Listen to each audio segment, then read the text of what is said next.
Assalamualaikum warahmatullahi wabarakatuh. Saya Ansor dalam acara Samara, sharing bersama di bulan Ramadan. Ya, baik teman-teman semuanya, bagaimana kabar hari ini? Alhamdulillah, Allah masih memberi kita kesehatan dan umur panjang sehingga kita semua dapat bertemu kembali di bulan Ramadan 1445 Hijriah atau pada tahun 2024. Semoga kita semua dapat mensukseskan 5 Ramadan. Amin ya robbal alamin. Baik teman-teman semuanya, kali ini kita akan membahas mengenai berpuasa Ramadan. Kita akan membahas, berbincang dengan narasumber yang sudah hadir di tengah-tengah kita. Beliau adalah Ustadz Adil Kurniawan Mutawari. Dan beliau ini adalah salah satu guru pondok pesantren Nurul Iman Kota Bogor, serta beliau adalah salah satu anggota bagian pendidikan keagamaan dan dakwah atau PKD DPD LDII Kota Bogor. Assalamualaikum Ustadz Adil. Saya manggilnya Ustadz atau Bapak ini. Iya, Ustadz Mas lah biar kelihatan muda. Biar kelihatan akrab gitu ya. Baik Ustadz, apa kabarnya Ustadz? Alhamdulillah. Khair. Semoga selalu dalam keadaan sehat Ustadz ya. Amin. Kali ini kita mau sharing-sharing nih Ustadz. Karena tema kita dengan judul Samara, yaitu sharing bersama di bulan Ramadan nih Ustadz. Dan episode perdana ya Samara kali ini kita akan berbincang tentang puasa. Ya pada umumnya masyarakat umat Islam khususnya ini ya saya rasa sudah banyak yang tahu dan bahkan mempraktekkan puasa Ramadan. Nah sekarang kita perbincangkan, kita obrolkan secara santai gitu dalam acara Samara ini. Bagaimana sih Ustadz puasa ini barangkali bisa diceritakan nih. Sampai akhirnya Allah memberikan syariat puasa Ramadan bagi umat Islam nih. Maka Ustaz, gimana Ustaz?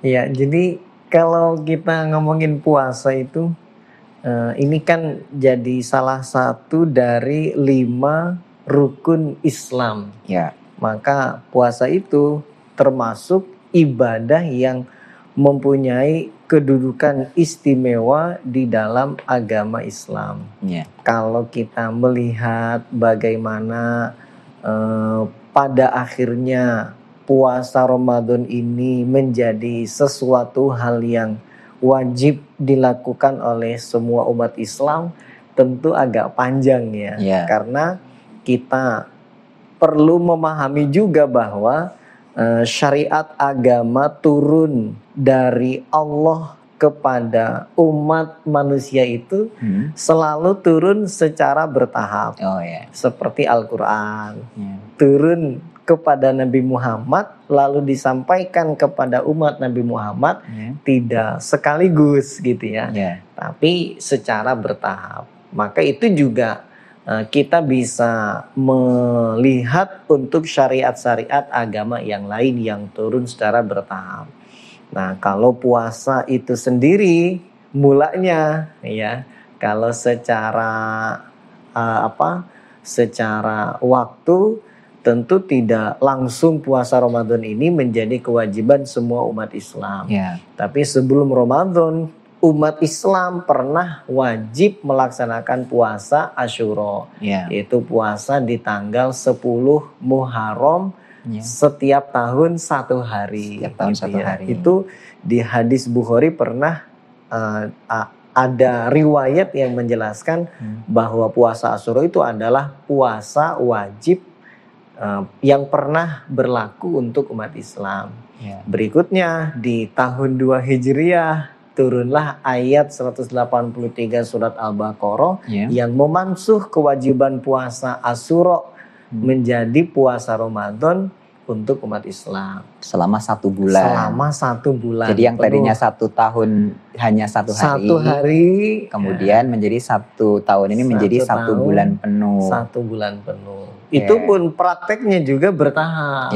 Ustadz Ansor. Gimana? Gitu ya. Mulanya praktek berpuasa itu adalah mulai terbit fajar sampai terbenamnya matahari, kemudian berbuka, terus mulai waktu Isya, Ya. umat Islam saat itu juga mulai berpuasa lagi. Ya. Jadi kalau dilihat praktek puasanya cukup berat gitu ya. Cukup berat. Cukup berat karena kesempatan waktu boleh makan, boleh minum, dan boleh melakukan hal-hal yang membatalkan puasa itu hanya sedikit.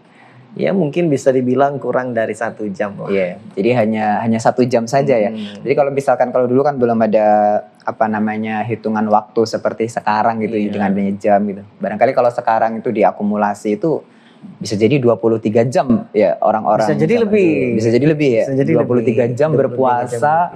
Ya itu cukup berat sekali ya Ustadz ya. Tapi kalau sekarang kita sebenarnya cukup diberikan kemurahan, keringanan oleh Allah gitu. Sama seperti Allah memberikan keringanan sholat 5 waktu juga ya Ustadz. Itu kan sejarahnya juga seperti itu. Gimana Ustadz? Iya. Seperti itu. Jadi inilah kita jadinya memahami bahwa agama itu adalah kemudahan gitu ya. Jadi seseorang di dalam menetapi agama itu sebetulnya mudah.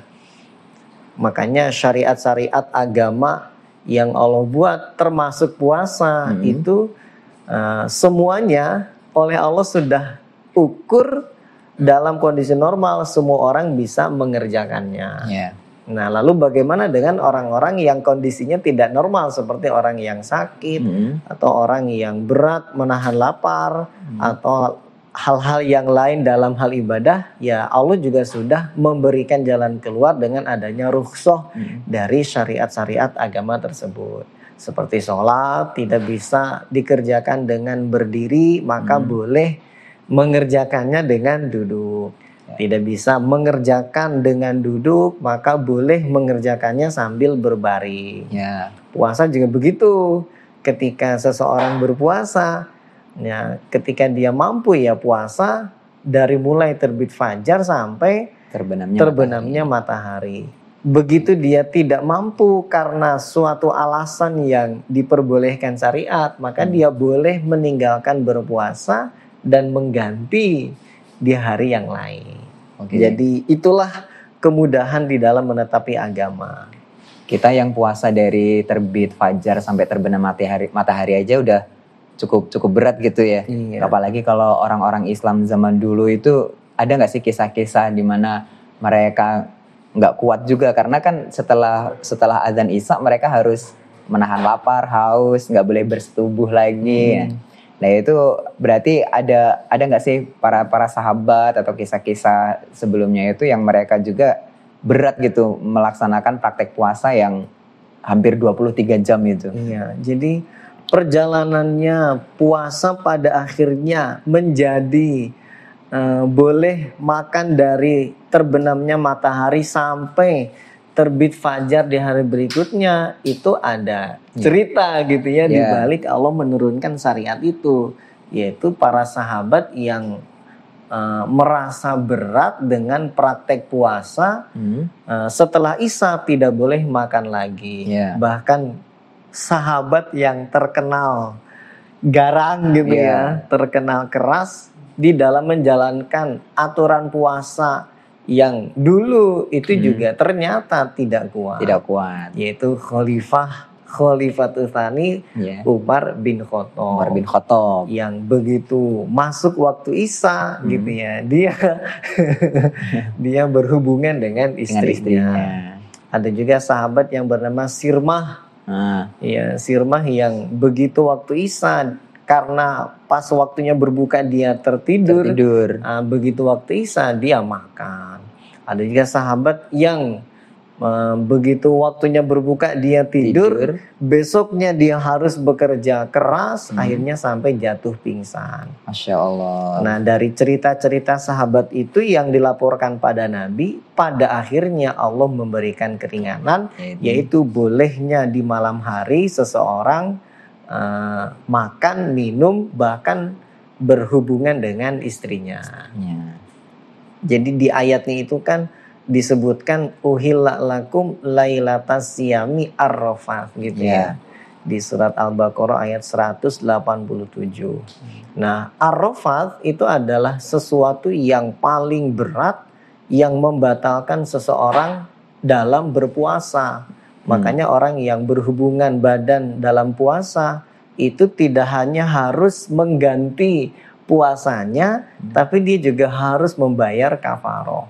Ya. Itu ar-rafath yang disebutkan. Jadi yang disebutkan dalam Al-Quran itu hal yang paling ekstrim gitu ya, hal yang paling tinggi, yang goyahnya.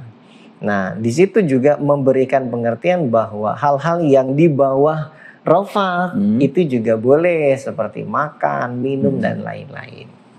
Ya. Kalau pengertian puasa nih Ustaz, pengertian puasa secara bahasa atau istilah, barangkali bisa di-sharing di sini nih Ustaz. Iya.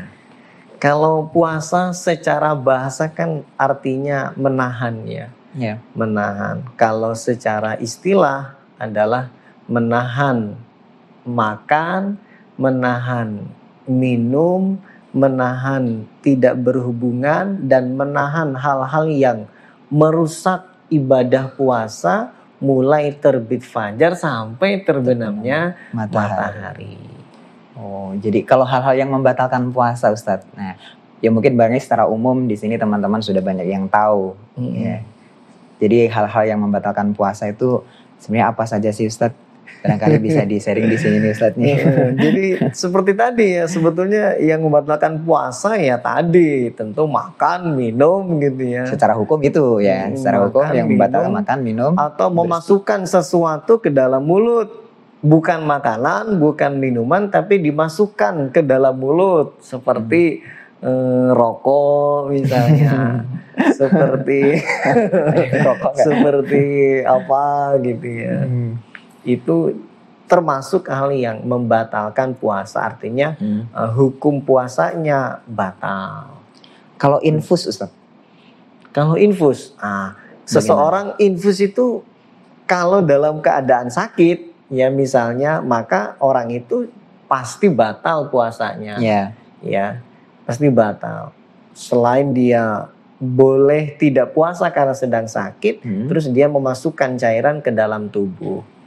Nah, maka tidak hanya seseorang yang memasukkan sesuatu ke dalam mulut, tapi memasukkan sesuatu ke dalam tubuh juga termasuk yang membatalkan puasa, termasuk adalah infus itu. Seandainya dia mungkin tidak sakit, tapi memasukkan zat-zat makanan lewat infus itu juga termasuk hal yang membatalkan puasa, Ustaz. Berarti kalau yang dimasukkan ke tubuh melalui suntikan bukan mengandung unsur zat makanan, bagaimana? Seperti kita suntik obat anti sakit gitu, kan tidak mengandung unsur makanan.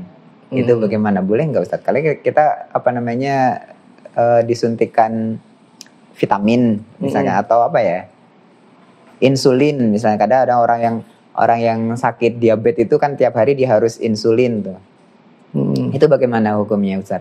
Nah, kalau itu adalah untuk pengobatan gitu ya, adalah untuk pengobatan, untuk bukan untuk zat makanan yang masuk ke dalam tubuh, maka hukumnya masih diperbolehkan.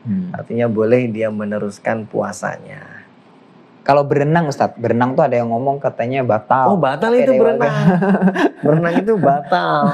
Yang berenangnya sambil makan, sambil minum, itu batal, Ustaz. Berenang sambil ngopi gitu ya.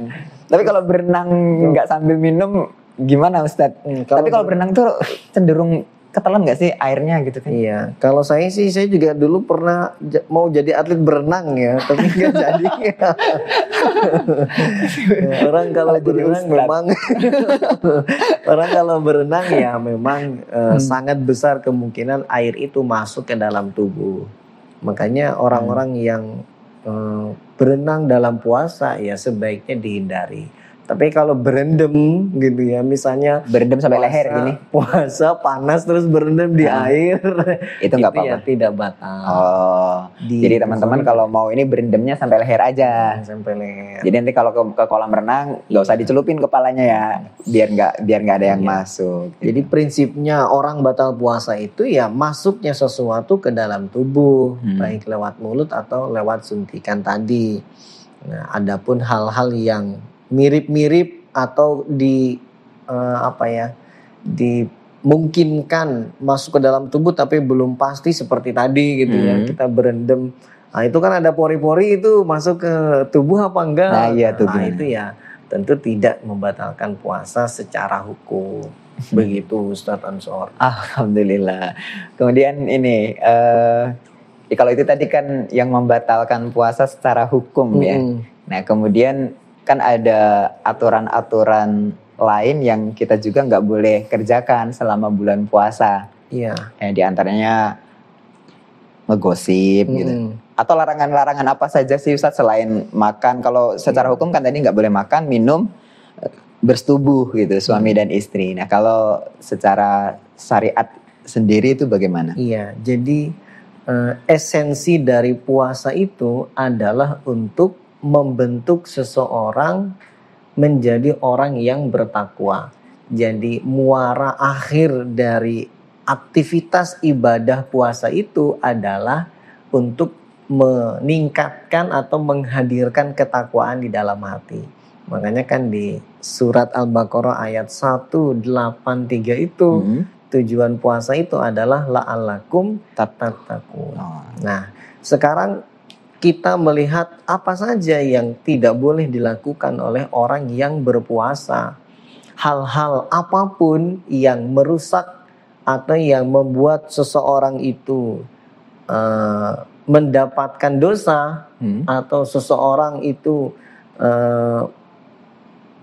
berbuat jelek, maka itu tidak boleh dilakukan oleh orang yang berpuasa. Seperti tadi yang Mas Ansor bilang, yaitu adalah gosip. Gosip itu kan bagian dari ghibah, sesuatu yang diceritakan kepada orang lain yang seandainya orang yang diceritakan itu tahu dia nggak suka, ya itulah ghibah. Itu dalam berpuasa ya harus dihindari, gitu ya.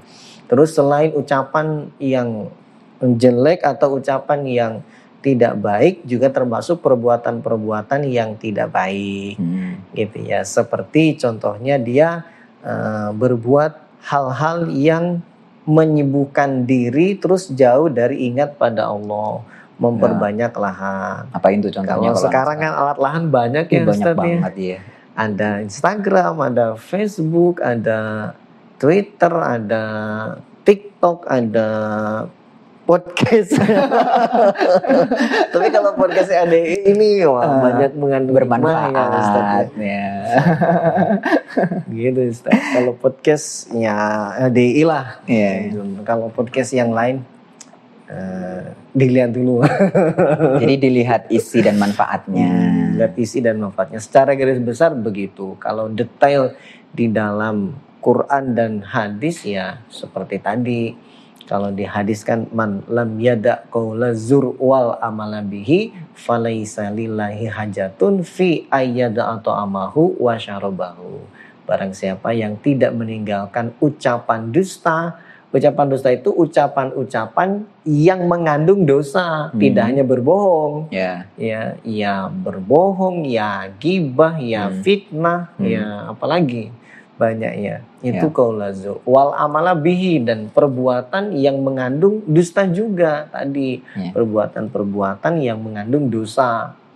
Falaisa lillahi hajatun, maka Allah tidak ada kebutuhan memberi pahala fi ayyada atau amahu wa syarabahu, di dalam meninggalkannya orang itu pada makanan dan minumnya.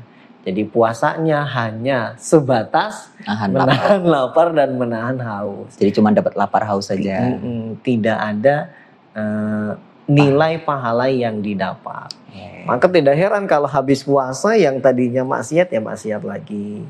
Yang tadinya lahan ya lahan lagi. Karena puasanya tidak mendidik dia jadinya. tidak mendidik dia untuk bertakwa kepada Allah. Baik, Begitu Ustaz. Jadi kesimpulannya bahwa ternyata yang merusak puasa itu ya nggak hanya sebatas tadi makan, minum atau bersetubuh. Termasuk larangan-larangan di dalam agama Islam yang itu nggak boleh dikerjakan di luar bulan puasa pun ketika bulan puasa apalagi itu lebih dilarang. Betul sekali Ustaz. Ya. Selanjutnya Ustaz nih, seringkali anak-anak zaman sekarang itu kalau dikasih tahu misalkan dia menghabiskan selama 1 hari puasa itu tuh tidur terus gitu. Terus ketika diingatkan, Boya jangan tidur terus katanya, kan ibadah tidurnya orang puasa itu ibadah. Jadi sebenarnya pengertian tidurnya orang puasa ibadah ini seperti apa ya Ustaz? Iya, jadi hadis itu ada di hadis riwayat Al-Baihaqi. Yang secara tekstual hadisnya seperti yang Ustadz tadi sampaikan, bahwa tidurnya orang yang puasa itu adalah ibadah. Tapi tidak berarti terus orang yang sedang berpuasa karena dia alasan puasa tidak makan tidak minum terus sehingga menunggu berbukanya itu dengan tidur gitu. Jadi nggak sepanjang hari tidur gitu. Makanya ini yang tadi kita bahas sebelumnya bahwa puasa itu mendidik seseorang untuk meningkatkan ketakwaan. Lah kalau tidur itu tidak mendidik seseorang untuk jadi orang yang bertakwa. Lalu pengertian hadis itu tidurnya orang yang puasa adalah ibadah, artinya adalah tidurnya orang yang puasa itu dia niatkan untuk menyiapkan kekuatan di dalam ibadah selama dia berpuasa. Begitu Ustaz. Jadi bukan tidur sepanjang siang sampai maghrib terus buka makan gitu. Jadi demi membunuh waktu gitu biar waktunya tepat gitu ya. Di skip. Terus kalau sekarang udah lebih canggih lagi nih, ada gadget gitu. Terus sepanjang hari gadgetan gitu, katanya alasannya biar nggak berasa puasanya. Berarti itu termasuk justru malah bisa merusak pahala puasa itu sendiri. Betul Ustaz. Makanya tadi seperti yang sudah saya katakan bahwa puasa itu adalah pendidikan dari Allah untuk membentuk seseorang menjadi pribadi yang bertakwa. Maka di dalam berpuasa tidak hanya sebatas menahan lapar dan minum, tapi juga meningkatkan zikirnya, meningkatkan ibadahnya. Termasuk di dalam bulan Ramadan ada ibadah-ibadah yang oleh Nabi juga dilakukan di bulan Ramadan, yaitu tadarus Al-Quran. Selama berpuasa ia memperbanyak tadarus. Minimal 1 hari 1 juz gitu ya. Sehingga harapannya kan hatam selama 1 bulan Ramadan itu. Karena Nabi juga setiap Ramadan itu ya tadarus dengan malaikat Jibril. Gitu ya Ustaz. Khataman Al-Quran. Disimak malaikat Jibril langsung. Masya Allah. Jadi begitu Ustaz. Jadi gitu ya para teman-teman semuanya, jangan kemudian dijadikan dalil gitu. Ya sepanjang hari tidur katanya kan tidurnya orang puasa ibadah, terus sepanjang hari nggak baca Quran enggak ya. Nah, jadi ini bisa dijadikan motivasi untuk semua teman-teman yang ada di sini, baik yang ada di rumah. Selanjutnya Ustadz nih. Kalau tadi kan sudah dijelaskan ya yang membatalkan puasa baik secara hukmi ataupun secara syar'i gitu. Nah, kalau secara hukum tadi misalkan dilanggar, kita pas puasa terus makan sengaja gitu atau minum batal, itu kan harus diganti berarti ya Ustaz? Iya Ustaz. Selain dia berdosa, maka dia harus mengganti puasa yang dia sengaja tinggalkan. Nah di hadis itu saking besarnya dosa orang yang sengaja tidak puasa, seandainya dia ganti selama 1 tahun, maka puasa yang dia lakukan itu tidak akan cukup mengganti puasa yang dia tinggalkan. 1 hari itu? 1 hari. Nggak nutup? Nggak nutup. Setahun puasa penuh untuk menutup 1 hari yang dia tinggalkan dengan sengaja itu nggak mencukupi? Tidak mencukupi. Itu saking besarnya dosa, saking besarnya kerugian orang yang sengaja tidak puasa. Berarti puasa sehari bulan Ramadan itu pol sekali gitu ya? Luar biasa. Berarti lanjut Ustaz ke pahala-pahala puasa nih secara umum gitu. Pahala-pahala puasa ini apa saja barangkali bisa di-sharing di sini nih. Nah, kalau pahala puasanya itu sendiri ini Allah meletakkan khusus gitu ya. Puasa, pahala puasa untuk orang yang melakukan puasa. Artinya tidak hanya tentang puasa Ramadan, tapi puasa-puasa sunnah yang dilakukan di luar Ramadan. Sampai dalam sebuah hadis riwayat At-Tirmidzi itu Allah mengatakan wasaumu li wa ana ajzi bihi. Adapun puasa itu untukku, aku sendiri yang akan membalas puasanya orang itu. Nah, sebelum di hadis itu Nabi menjelaskan lipatan-lipatan pahala bagi orang yang berpuasa. Lipatan-lipatan pahala bagi orang yang mengerjakan kebaikan termasuk selain puasa gitu ya. Karena puasa nanti diletakkan khusus oleh Nabi, yaitu setiap satu kebaikan Allah lipatkan sampai 10 kali lipat, Allah lipatkan lagi sampai 700 kali lipat. Puasa, oleh Nabi dibahas secara khusus. Wasaumu li gitu ya, lewat hadis qudsi ya. Wasaumu li wa ana ajzi bihi. Kalau puasa, aku nanti yang akan membalasnya. Artinya Allah akan memberi lipatan pahala puasa lebih banyak daripada lipatan-lipatan kebaikan yang lain selain puasa. Itu secara ibadah puasanya tersendiri. Lalu bulan Ramadan, nah ini juga sama, termasuk bulan yang banyak kebarokahannya. Orang sering bilang syahrul mubarak ya, bulan yang banyak kebaikannya. Itu bukan tanpa alasan. Karena kebaikan yang dikerjakan di bulan Ramadan juga mendapatkan lipatan tersendiri.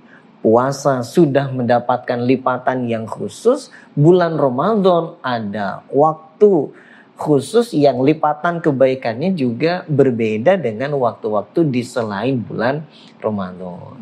Jadi kalau ngelihat pahalanya segimana ya banyak banget ya. Dan itu sekehendak Allah lagi. Makanya lafaznya tadi wa ana ajzi bihi. Aku, pokoknya terserah aku. Karena memang ya gimana ya, kita puasa itu memang gak ada yang ngawal gitu ya Ustaz. Maksudnya kalau kita mengerjakan ibadah yang lainnya seperti sholat, itu kan ada orang yang bisa ngelihat gitu. Kita mengerjakan ibadah yang lain, kita infak atau sedekah, itu ada orang lain yang ngelihat, menyaksikan. Tapi kalau puasa kita nahan lapar, nahan haus, itu yang awal ya hanya Allah gitu.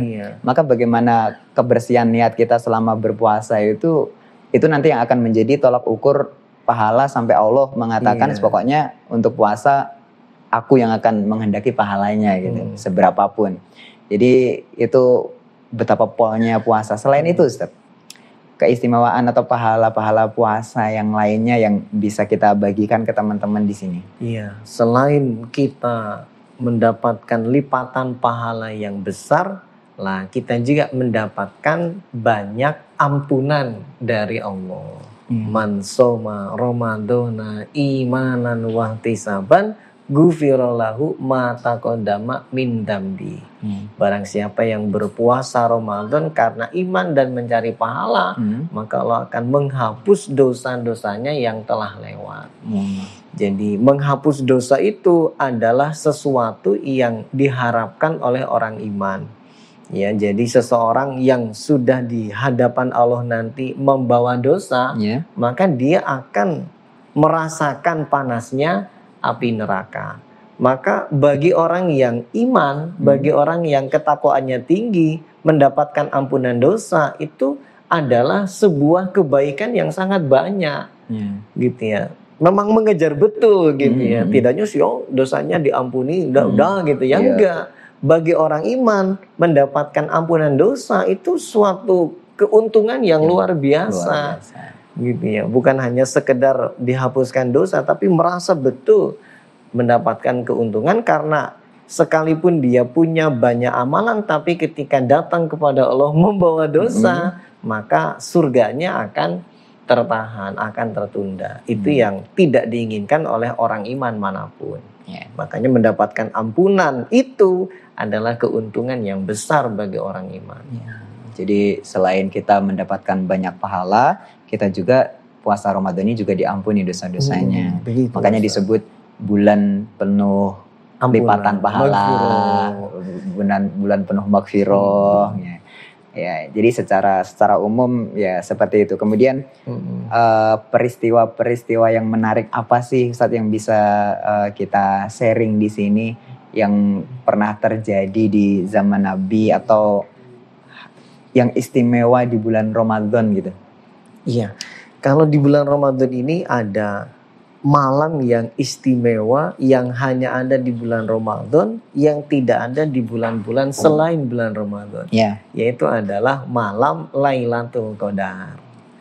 Yang kebaikan yang dikerjakan di malam Lailatul Qadar itu lebih baik daripada kebaikan yang dikerjakan di selain malam Lailatul Qadar, yaitu perbandingannya adalah 1000 bulan. Ya. Lailatul Qadri khairun min alfi syahrin. Ya. Jadi kebaikan yang dikerjakan di malam Lailatul Qadar itu nilainya ya lebih baik daripada mengerjakan kebaikan yang sama selama 1000 bulan. Malam Selama Lailatul 1000 Qadar. Lebih baik, Lebih ya, baik. bukan membandingi tapi Ya. lebih baik. Lebih baik 1000 bulan. Berapa tahun itu berarti 1000 bulan Ustaz? Umur Mas Ansor aja belum belum tentu nyampe gitu ya. Belum tentu nyampe. Umur kita umatnya Nabi kan baina sitin Makanya. wasabein. Umur Ya. kita belum tentu nyampe. Belum tentu nyampe sampai 1000 bulan ya. Apalagi umur kita yang misalnya paling banyak 70 tahun lah. Ya kadang-kadang kan ada tidak zikirnya, ada tidak ibadahnya, Ada lahannya. kadang atau ada maksiatnya. Ya namanya manusia kan Yeah. tidak bisa memungkiri. Oh, Makanya iya. kebaikan di Lailatul Qadar bagi orang iman juga kebaikan yang sangat dikejar, yang diinginkan didapat. Makanya malam Qadar ini bagi orang iman dikejar terus, termasuk orang-orang iman yang mungkin punya kemampuan bisa berangkat ke Masjidil Haram, ya tempat yang juga banyak kebaikannya, apalagi mencari malam Qadar di Masjidil Haram, wah itu orang yang luar biasa. Umroh Lailatul Qadar gitu Umroh ya. Lailatul Qadar Masya apalagi Allah. luar biasa. Mudah-mudahan kita di Qadar bisa umroh Lailatul Qadar nanti. Amin. Bareng ya Ustaz ya. Insya Iya, jadi salah satu peristiwa yang istimewa di bulan Ramadan salah satunya di Salah satunya malam Qadar. Qadar. Itu bisa kita cari di hari keberapa, Ustaz? Itu hanya ada di 10 malam terakhir. Jadi dulu ceritanya Nabi oleh Allah dikasih tahu malam keberapa itu malam Lailatul Qadar. Tapi kemudian di masjid, karena rumah Nabi dekat masjid dan suara orang di masjid kedenger ke Nabi, ada orang yang berantem, bertengkar karena suatu hal. Akhirnya Nabi yang tadinya oleh Allah dibikin tahu kapan itu malam Qadar, akhirnya oleh Allah dibikin lupa. Jadi petunjuk dari Nabi mencari malam Qadar itu adalah di 10 malam terakhir. 10 malam terakhir. 10 malam terakhir. Ada riwayat hadis yang menunjukkan juga carilah malam Qadar di 10 malam terakhir yang ganjil. Berarti kita bisa geber gitu ya. Dari malam 21 sampai selesai gitu. Jadi kita perbanyak ibadah gitu. Jadi 10 malam terakhir bulan Ramadan ini ibarat kata orang yang lari estafet di detik-detik terakhir sebelum selesai, ya kita lebih mempeng, lebih mempersungguh di dalam ibadahnya karena ada mengejar kebaikan malam Qadar. Begitu Ustaz. Tapi kebanyakan malah kalau semakin ke belakang makin loyo gitu ya. Makanya kalau di daerah Jawa Barat biasanya suka ada istilah taraweh. Jadi pas sudah ke belakang-belakang taraweh gitu ya. Masjid juga gitu Ustaz. Masjid itu kalau pas awal-awal Ramadan tuh penuh gitu. Iya. Nanti pas sudah menjelang akhir sepi gitu. Itu ya. bukan masjid kita kayaknya. berarti apa namanya justru harus kita lebih ramaikan gitu ya di 10 malam terakhir. Gitu. Baik Ustadz, alhamdulillah jazakumullah khairan sharing kita hari ini. Soalnya banyak ilmu yang sudah bisa kita dapatkan juga. Saya rasa sudah cukup banyak yang disampaikan oleh Ustadz Adil. Sekali lagi terima kasih banyak atas kesempatan waktunya bisa hadir, atas kehadirannya di sela-sela kesibukan. Ini sibuk banget nih Ustadz satu ini.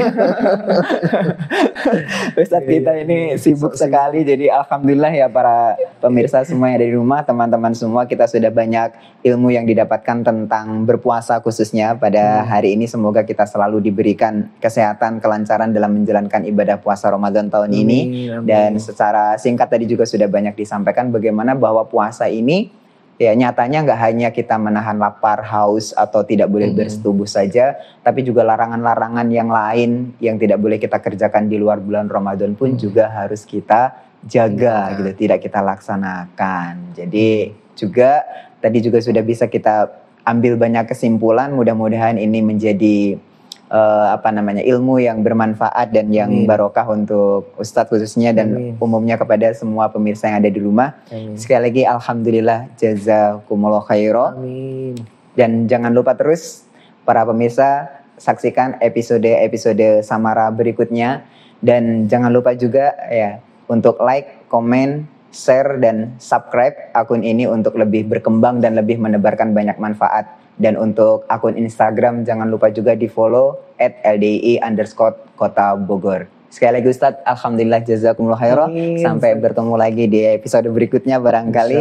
Ya, akhirul kalam. Wassalamualaikum warahmatullahi wabarakatuh. Waalaikumsalam warahmatullahi wabarakatuh.